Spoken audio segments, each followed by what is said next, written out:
Ready. So we did NG switch in last session to do the menu, but then we said, as promised, we are going to do that using routing. What is routing in Angular?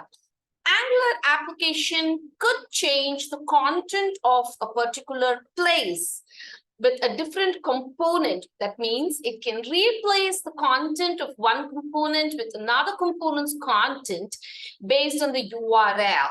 We use the concept of routing in Angular to achieve the same. Let's see how we can do the same. For that, first we need to ensure that we have the routing module already, because module separation is how Angular architecture is.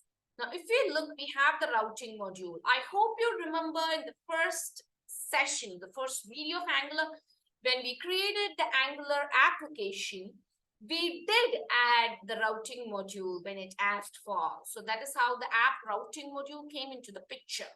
Now you can see it has a collection of routes and it is being imported already for us. So we need to add the routing here and then we are all set. So let's go ahead and do that. It's just a JSON object. So we need to say the path. The path, as usual, as of now, we are going to keep it as add for the add component. So that's going to be our component. So we're going to call the add product component. So the second one is going to be again the path. And it's going to be, let's say, prod for the product listing. So component that has to get loaded is going to be the product listing one, which is going to be the products as in plural, the products component. So these are the two paths that we have currently. Now, where should this get loaded? To do that, we are going to go to the app components HTML, and we are going to add the router outlets. Now that is the placeholder for where the component has to get loaded. Let's go ahead and test it. So we're going to say add.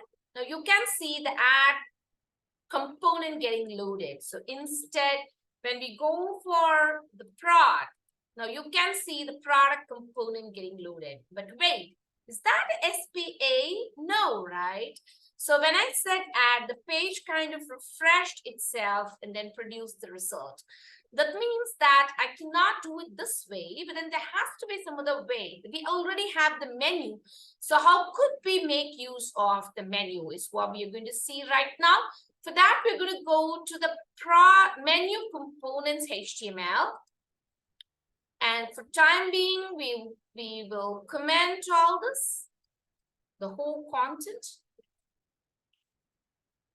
And we would go ahead and paste it where we don't need these ones right here. So we just need it and we do not need an ng switch. And we are going to work with this where we are going to say on click no. We are going to have different routes for this. So we're going to get rid of this content where we have written for the click and the event change, and then we're going to call this as the router link and call the add. And again here, we're going to say router link and call prod. And here we could add the router link